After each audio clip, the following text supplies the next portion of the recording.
Coucou les amis, c'est Sandrine et bienvenue sur ma chaîne YouTube. Donc aujourd'hui, nous nous retrouvons pour toute nouvelle vidéo sur un sujet que j'avais déjà fait, mais que là pour le coup, euh, je vais pouvoir la faire peut-être en mieux dans le sens où je vais pouvoir vous mettre du coup des screens entre guillemets pour vous montrer comment ces personnes s'y prennent pour essayer d'avoir les personnes en fait.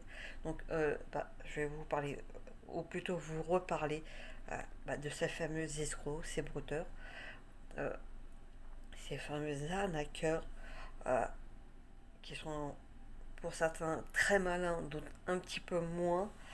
Euh, alors, c'est une vidéo que j'ai certainement faire et je pense la faire en moins en deux parties pour éviter que ça soit beaucoup trop long. Alors déjà, dans la première partie, euh, j'ai plus vous montrer avec en gros des screens, des photos des personnes qui peuvent, que ces escrocs peuvent en gros usurper. Euh, dans la deuxième partie, vous montrer en gros des screens, en gros des messages que ces personnes peuvent vous envoyer pour essayer de vous avoir.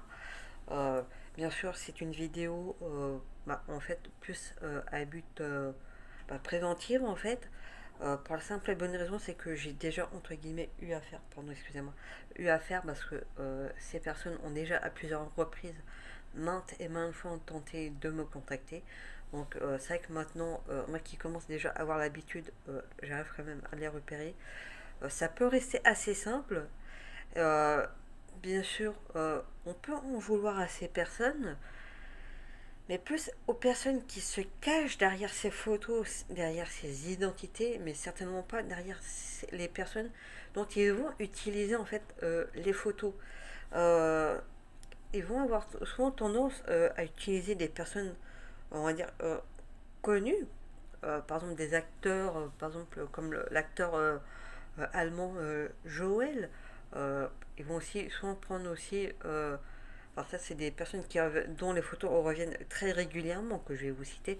Ils vont aussi très régulièrement vous prendre euh, les photos de Elias Cohen, Ricky Alba, Juan Soler. C'est des photos qui vont très régulièrement revenir.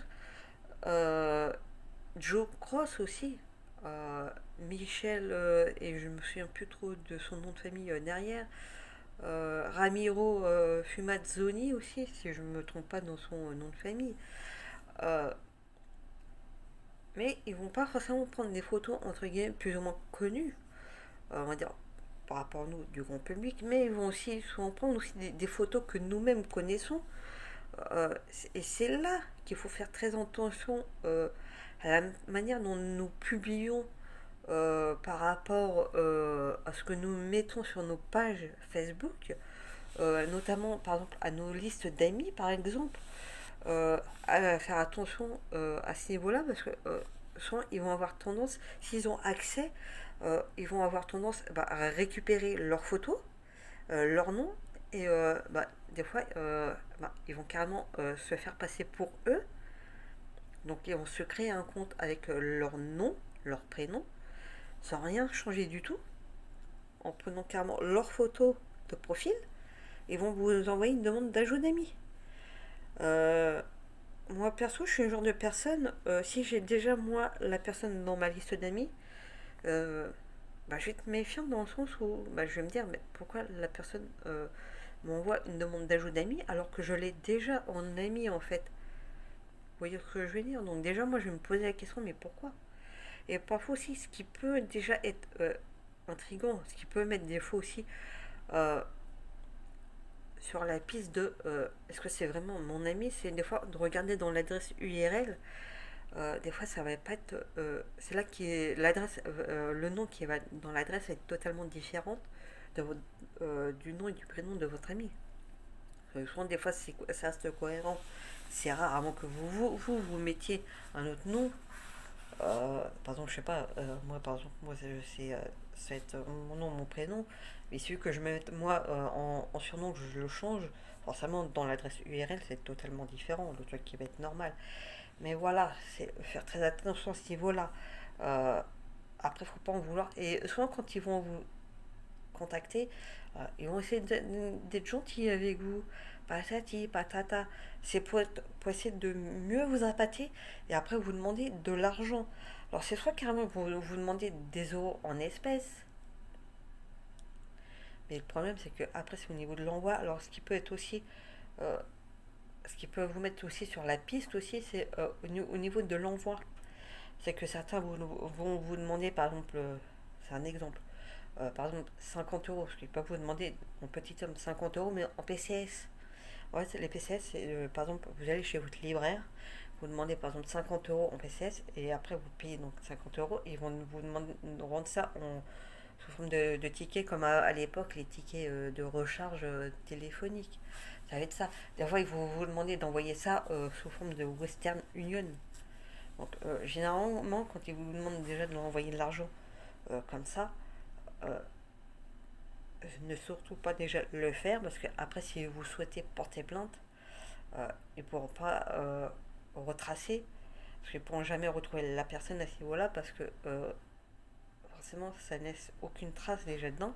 Puis c'est surtout que généralement, ils sont en Côte d'Ivoire, donc le fait que ça soit dans un autre pays, parce que généralement, ils viennent de là-bas, ils viennent de Côte d'Ivoire, ils viennent d'Afrique en fait. Donc le fait que ça soit dans ce genre de pays, nous, la police ne peut rien faire en fait.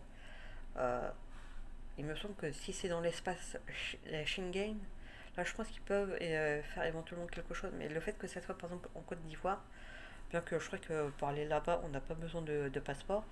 Mais là, par contre, au niveau des plaintes, ils ne pourront strictement rien faire. C'est ça le problème. Donc surtout faire très attention. Et d'ailleurs, en parlant de ça, il y a eu aussi un reportage sur justement sur les escrocs, sur un certain Stéphane Jirinovic. D'ailleurs, vous pourrez même facilement le retrouver. Où justement, il était passé, je crois, sur 66 minutes. Où justement, il s'était fait avoir à ce niveau-là. Pareil sur une dame. Et c'est souvent en fait des, euh, des fois, vous allez avoir pour vous les hommes des profils de femmes, en fait, ce sont des hommes qui se cachent derrière. Euh, c'est ça le problème. Et souvent, des fois, ils vont commencer par. C'est le but de la prochaine vidéo, où en fait, ils vont souvent vous faire deux fois dans leurs commentaires, ou même dans leurs messages, genre coucou, salut, coucou, bonjour, depuis quand on dit deux fois les salutations d'affilée. Vous voyez ce que je veux dire? Et d'ailleurs, je vous ferai une prochaine vidéo pour vous montrer.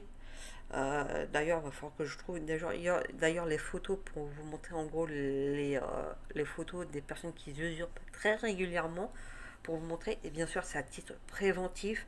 Les personnes qui sont usurpées n'y sont strictement pour rien. Et c'est pour cela que souvent on nous conseille de faire attention quand on publie des photos, notamment quand il y a des photos avec des enfants, parce que souvent ils essayent de jouer sur ça. Euh, et sur la prochaine vidéo, nous aussi de vous montrer, d'essayer de récupérer des messages qu'ils ont régulièrement pour essayer de montrer à ce niveau-là. Et souvent, d'ailleurs, je vais vous expliquer aussi comment on peut essayer de savoir si c'est vraiment la bonne personne ou pas lors d'une prochaine vidéo. D'ailleurs, n'hésitez pas d'ailleurs à en parler si jamais vous avez des doutes dans l'espace commentaire. Et d'ailleurs, on n'est pas là pour juger. On peut en parler, mais en étant respectueux. Et à bientôt pour une prochaine vidéo. Et n'hésitez pas à vous abonner. Bye!